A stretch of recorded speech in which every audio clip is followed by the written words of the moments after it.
உண்மையை சொல்லப்போனால் ஒரு பாவரான சனி கோணம் என்று சொல்லப்படக்கூடிய 9ஆம் வீட்டில் இருந்தது நல்லதில்லை.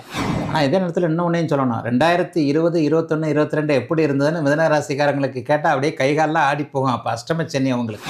ஆக சனியுடைய கொடுமைகளை கண்ணார கண்டு விட்டார்கள் ஒரு 3-4 வருஷத்துக்கு முன்னாடி. அஷ்டம சனி எப்படிலாம் கெடுதலை பண்ணோம் அப்படிங்கிறதுக்கு ஆதாரபூர்வமான ஒரு இதே மிதுனராசி தான். பயிற்சி காலத்தில் 2 வருஷமும் குரு ஒரு நல்ல இடத்துல இருக்கிறதும் மிகப்பெரிய யோக பலன். ஆக ஆன்மீக பரிகார நேயர்கள் அனைவருக்கும் அன்பான வணக்கங்கள். இன்னைக்கு நம்ம யாரை சந்திக்க வந்திருக்கோம் அப்படின்னு பார்த்தீங்கன்னா, ஜோதிட கலையரசு ஆதித்ய குருஜி ஐயா அவர்களை தான் சந்திக்க வந்திருக்கோம். தொடர்ந்து சனிப்பெயர்ச்சி பலாபலன் பார்த்துட்டு இருக்கோம் இல்லையா? அந்த வகையில இன்னைக்கு நம்ம பார்க்க போற ராசி மிதுன ராசி. மிதுன ராசி நேயர்களுக்கு சனிப்பெயர்ச்சி பலாபலன் எப்படி இருக்கு கேட்டு தெரிஞ்சுக்கலாம். வாழ்த்துக்கள். ஆன்மீக பரிகாரர்கள் நேயர்கள் அனைவருக்கும் இனிய நல்வாழ்த்துக்கள். எல்லோரும் நன்றாக இருப்பீர்கள். ஐயா, நம்ம சனிப்பெயர்ச்சி பலன்கள் ஒவ்வொரு ராசிக்குமா பார்த்துட்டு இருக்கோம். அந்த வகையில மிதுன ராசி நேயர்களுக்கு சனிப்பெயர்ச்சி பலாபலன் எப்படி இருக்கு? மிதுன ராசிக்காரர்களுக்கு 9ஆம் இடத்திலிருந்து இப்போ 10ஆம் இடத்திற்கு வருகின்ற மார்ச் மாதம் 29ஆம் தேதி நடக்க இருக்கின்ற சனிப்பெயர்ச்சியின் மூலமாக சனி கேந்திர வீட்டுக்கு மாறுறார். உண்மையை சொல்லப்போனால் ஒரு பாவரான சனி கோணம் என்று சொல்லப்படக்கூடிய 9ஆம் வீட்டில் இருந்தது நல்லதில்லை.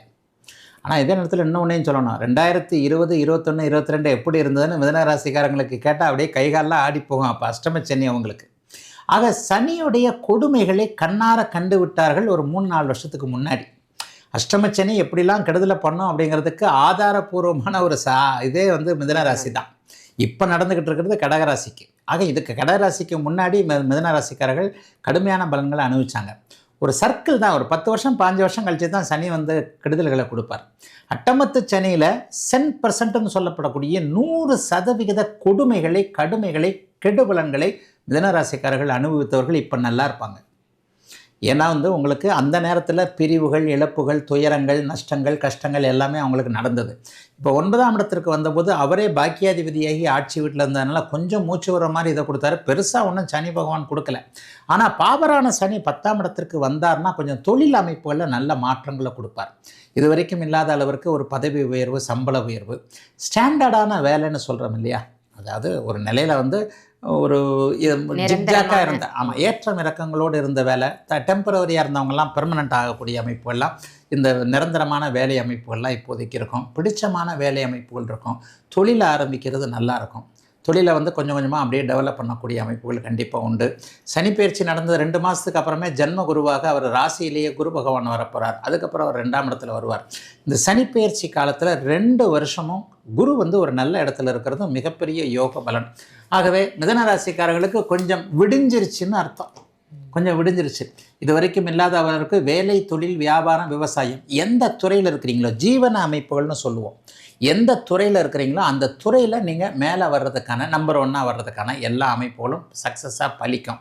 என்ன வேலை? ஒரு வேலை கவர்மெண்ட் வேலை எதிர்பார்க்குறீங்க, அது படிக்கிறீங்க, இது படிக்கிறீங்க, இந்த வேலைக்கு தான் போகணும், அந்த வேலைக்கு தான் போகணும், அல்லது ஐபிஎஸ் படிக்கணும், ஐஏஎஸ் படிக்கணும், உயர்நிலை அதிகார படிப்புகள் வேணும்.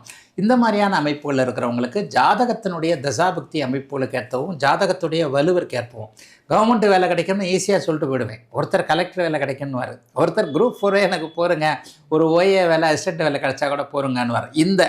இந்த அமைப்பு, இந்த மேல்கீழ் அமைப்பு அப்படிங்கிறது படிநிலை அமைப்புன்றது மிதுனராசிக்காரர்களுடைய பிறந்த ஜாதகத்தை பொறுத்தது. ஆக அரசு வேலை, அரசு உத்தியோகம் கிடைக்கக்கூடிய அமைப்புகள்லாம் நல்லா உண்டுங்க.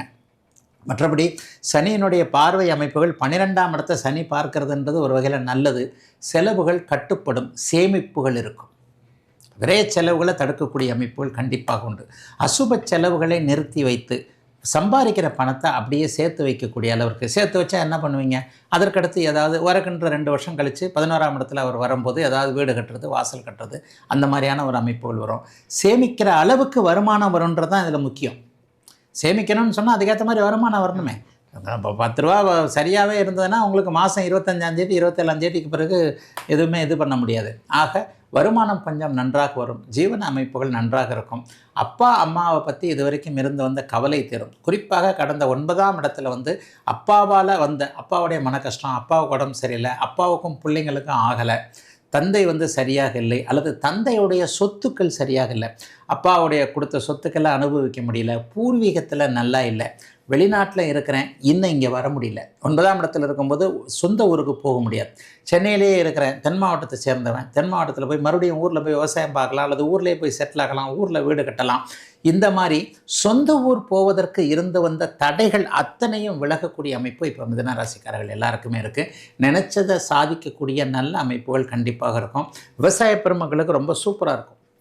நான் சொன்ன மாதிரி 21, 22, 2020, 20, 21, 22 மிதுன ராசிக்காரர்கள் அஷ்டம சனியின் காரணமாக கடுமையான மன பாதிப்புகளை அடைஞ்சாங்க.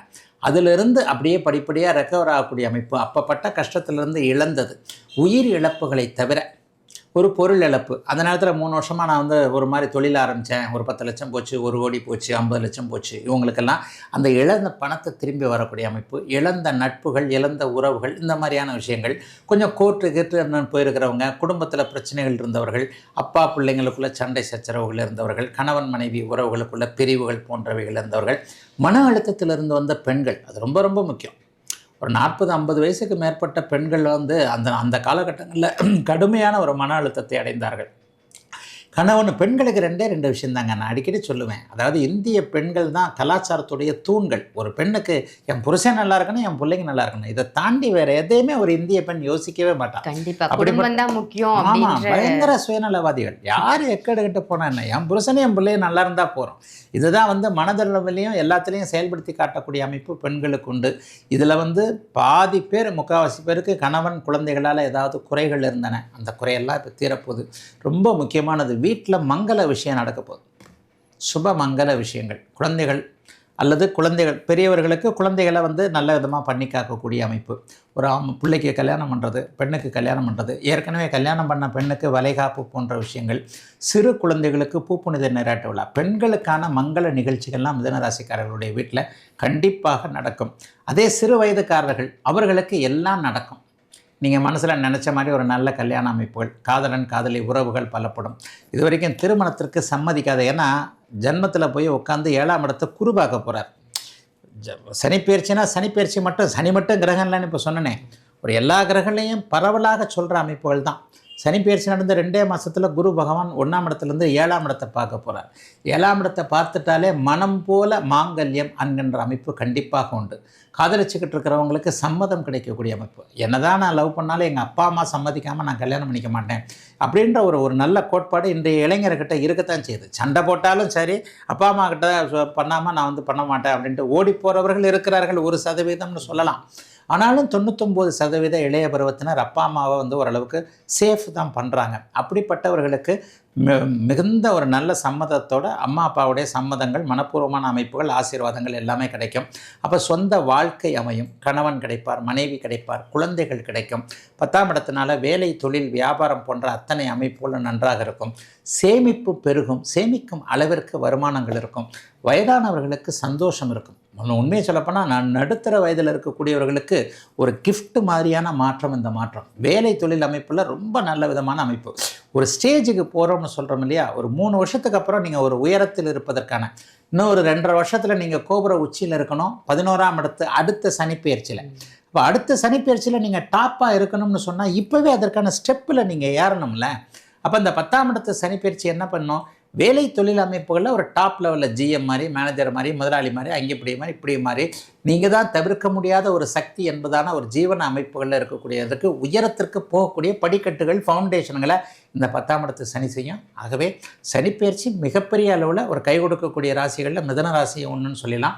ஆணாக இருக்கட்டும், பெண்ணாக இருக்கட்டும், மாணவ பருவத்தில் இருக்கட்டும், வியாபாரம் பருவம், வியாபாரிகள், தொழிலாளர்கள், யாராக இருக்கட்டும், சமுதாயத்தின் சகல தரப்பு அனைவருக்குமே, அத்தனை பேருக்கும் மிதுன ராசிக்காரர்களுக்கு நல்லவைகளை அதிகமாக கூடுதலாக கொடுக்கக்கூடிய அமைப்பு நன்றாக இருக்கிறது. குருவின் காரணமாக அந்தஸ்து கௌரவம் கூடும். இன்னொன்று சொல்லிடலாம், காசு தான் எல்லாம். பணவரவு நல்லா இருக்கும். 4 காசு சம்பாரிச்சிங்கனாலே நம்ம தலையை சுற்றி ஒரு ஒளிவட்டம் வந்துடுதே. ஆள் முன்ன மாதிரி இல்லைப்பா, நல்ல சட்டை போடுறாரு, நல்ல வண்டி வாங்கிட்டாரு, 2 வீலர் வச்சுருக்கிறார், கார், அதை சொல்ல மாட்டேனே. வாகன யோகம் கிடைக்கும். வாகன யோகம் அபாரமாக இருக்கும். வாகன யோகத்தின் அமைப்பு, 2 வீலர் வச்சுருக்கிறவங்க கார் வாங்குறது, கார் வாங்குறவங்க நல்ல லக்ஸரியஸ் கார் வாங்குறது, உங்களுக்கு ஒரு வருமானம் வந்து விட்டது, நீங்கள் செட்டில் ஆகிட்டீங்கன்றதை பிறர் தெரியும்படி நீங்கள் நடந்துக்கிறது, அது ஒரு பெரிய விஷயம். நம்மளுடைய ஸ்டைல் வந்து லைஃப் ஸ்டைல் மாறுதுன்றதை மிதுனராசிக்காரர்களை பார்த்து மற்றவர்கள் கற்றுக்கொள்ள பார்த்து தெரிஞ்சிக்கக்கூடிய அமைப்புகள் கண்டிப்பாக உண்டு. முன்ன மாதிரி அவர் கஷ்டப்படல, இப்போ கொஞ்சம் செட்டில் ஆகிட்டார், பழைய மாதிரி. இன்னொன்று, வாக்கு தவறாமல் இருக்கிறது இந்த தடவை 10ஆம் இடத்து சனியால் நடக்கும். வாக்கு தவறாமல் இருக்கிறதுனா என்ன, போன தடவை கடன்காரருக்கு இப்படி எப்படின்னு சொல்லியிருப்பீங்க, வாக்கு தவறி இருக்கும், இதை செஞ்சு கொடுக்குறேன்னு சொல்லி திருப்பி கொடுக்க முடியாமல் இருந்திருக்கும், ஏதாவது ஒன்றெல்லாம் நட்புகளில் சிக்கல்லாம் மாட்டியிருப்பீங்க. இது எல்லாம் இப்போ ரெக்கவர் ஆகக்கூடிய அமைப்பு. முன்ன மாதிரி அவர் இல்லை, கொடுத்தா டக்குன்னு சொன்ன மாதிரி அதை செஞ்சிடறாரு, வாக்கு கொடுத்தால் அது சரியாக இருக்கிறது, காசு கொடுத்தாலும் சரியாக திரும்பி வருகிறது என்கின்ற அமைப்பில் தொழில் முனைவோர்கள் அனைவருக்குமே மிகப்பெரிய நல்ல மாற்றங்கள் இருக்கக்கூடிய ஒரு அருமையான நல்ல அமைப்புகள் கண்டிப்பாக மிதுன ராசிக்காரர்களுக்கு உண்டு. என்ன நேயர்களே, மிதுன ராசிக்கு சனிப்பெயர்ச்சி பலாபலன் எப்படி இருந்தது அப்படின்றது உங்களுக்கு தெரிஞ்சிருக்கும். ஐயா சொன்ன மாதிரி நிறைய நல்ல விஷயங்கள் செய்யுங்க. இதே மாதிரி நாளைக்கு வேற ஒரு நல்ல பதிவோட உங்க எல்லாரையும் சந்திக்கின்றேன். ஐயாவை நீங்க சந்திக்கணும் அப்படின்னு நினைச்சீங்கன்னா வீடியோல தெரியிற நம்பருக்கு கால் பண்ணி அப்பாயின்மெண்ட் வாங்கி சென்னையில நேர்ல சந்திக்கலாம். நன்றி, வணக்கம்.